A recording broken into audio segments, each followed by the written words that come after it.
Greetings, unsettled souls. Welcome to The Correct Views. Sam IB doing political commentary for the Media Speaks. You might know me from Blasting News. You might know me from Wits News. You might know me from a number of places. Unfortunately, one of the things you might know is that the studio here has been experiencing a great number of problems. So, and this doesn't happen very often, but there's only going to be one story for the DUNCE cap of the month because I'm having trouble getting things to stream properly.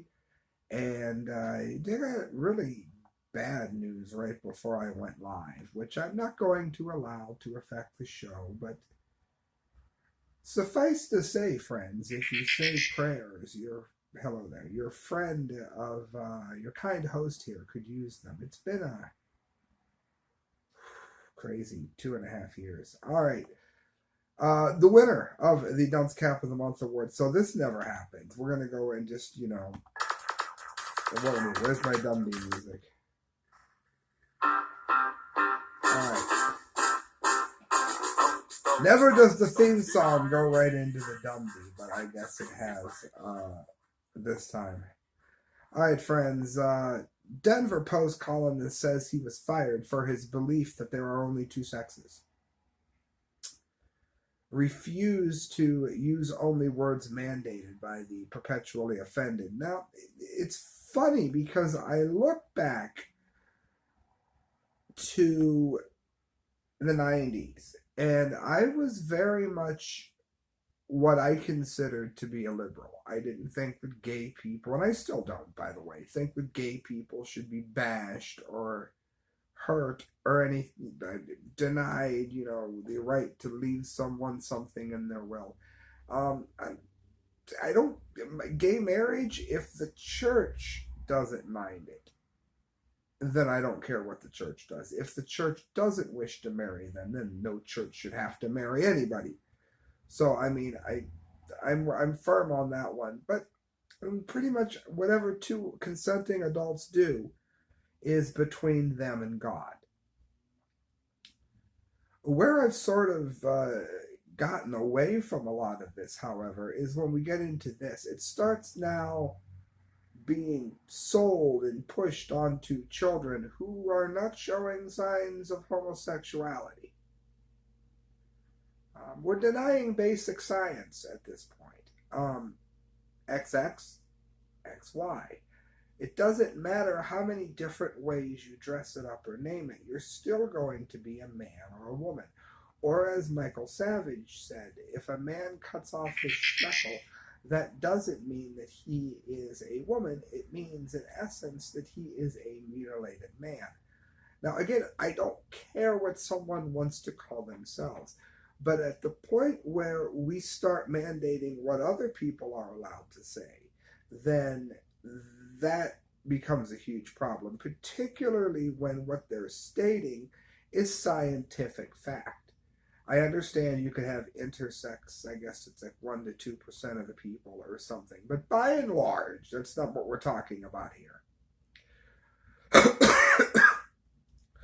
We're talking about trying to say that there is a gender such as non-binary, neither male nor female. We're trying to say that a man who wants to call himself a woman is a woman or is gender fluid. They can go from one to the other. These kinds of things, I don't care if someone wishes to engage in.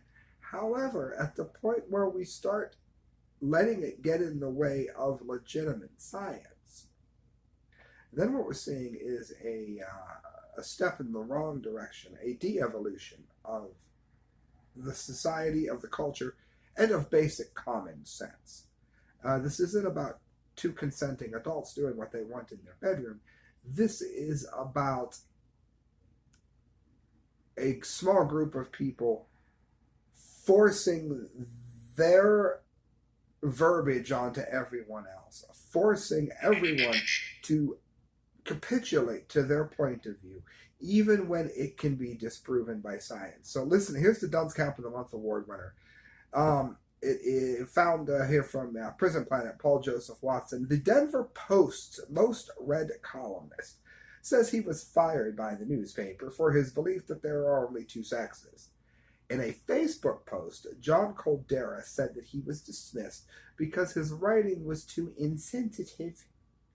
My column is not a soft-voiced, sticky-sweet NPR-styled piece which employs the language now mandated by the victim-centric identity politics driven media, wrote Caldera. What seemed to be the last straw for my column was my insistence that there are only two sexes, and my frustration that the inclusive of the transgendered, even that word isn't allowed. We must lose our right to free speech, he added.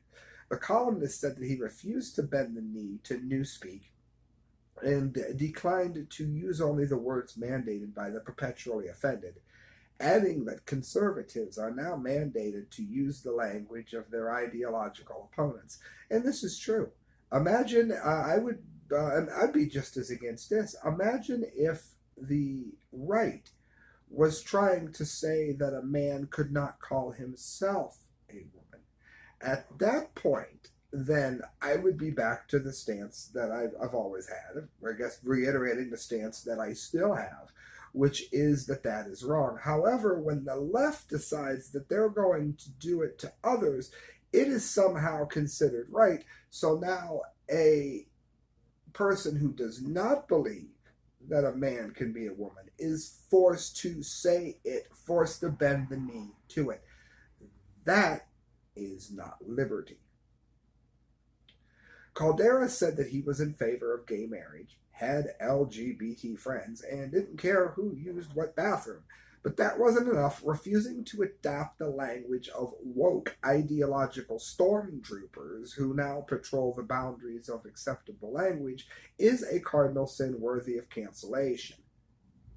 People from this community have rights which we must protect, wrote Caldera.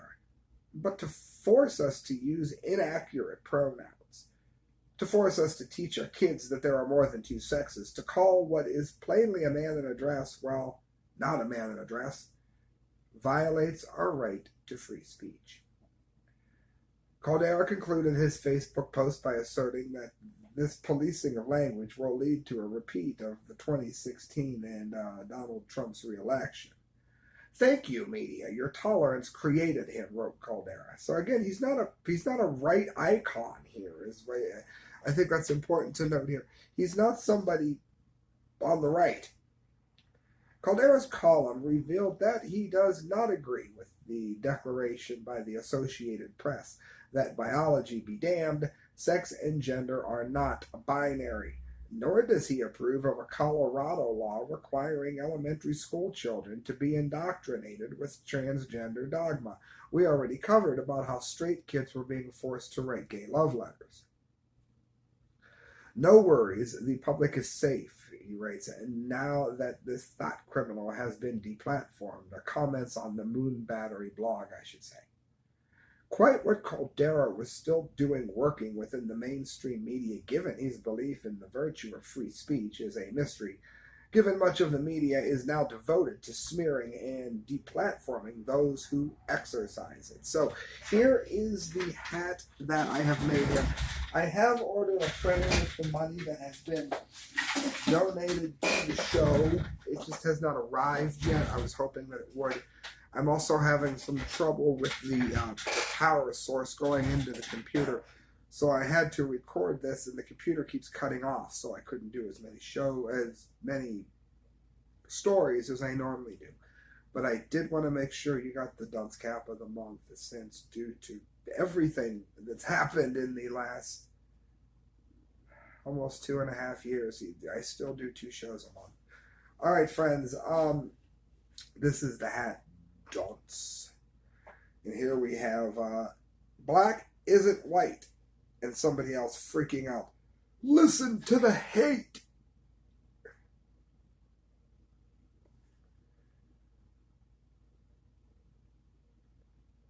And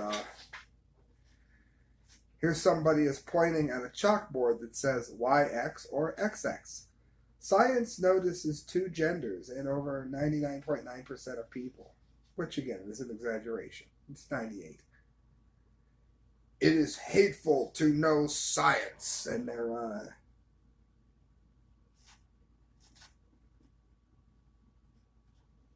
Mr. Grumpy there. And last but not least, where is it? Oh, there's always one of these. 2 + 2 = 4. Hate speech. Now that is going to be sent to them along with this award, which I'm going to show you at the end of this video in a minute, right after I read it, for the reason I just gave you, because the printer that I ordered isn't here yet. But thank you for your donations, Sarah and others. The Dunce Cap of the Month. The Dunce Cap of the Month goes to the Denver Post for doltishly firing John Caldera for accurately saying that there are only two genders. Intersex is 1 to 2%, is only 1 to 2%, I wrote. For failing to understand that there is nothing insensitive about stating sound science, and for pandering to the PC crowd who are utterly devoid of scientific facts, let us remember global warming, you have lost all credibility. May this award work to highlight how foolish you have become. Wear the cap well, it was earned. And then I wrote here the show. So I'm going to go ahead and jump off here. I am going to let you see the award. Please donate to the show if you can at thecorrectviews@hotmail.com. Thank you so much, everyone. Hopefully I get these glitches and other things in order. It's been crazy.